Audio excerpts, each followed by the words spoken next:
Gotine berîkeke kristal. Hûn ji wir direvin, ez bi wê de diherim. Di dava we de kevirên ji recimê mayî, di çavên we de rê û risma deva hêçbûyî.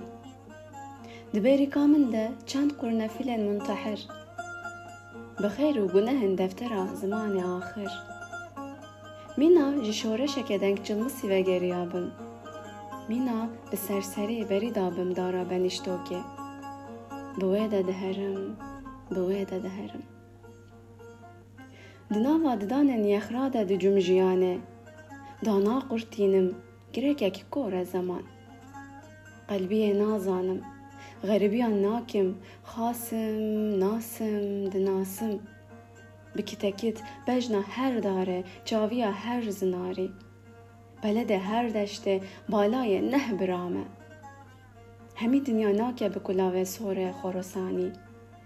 Nebêjin ku da diherî. Wê da diherim, wê diherin. Li kuçe û kolanên we nayê. Acizim ji dengên we yên bênar û nûr. Wek te ez jî ji dûriyê hez dikim Baba Tahir. Reng û rûyê min nînin li van der û doran. Jivana min heye li wir. Bi derwêşê jehra gulê qedîm re. Bi derwêşê gula jehra qedîm re.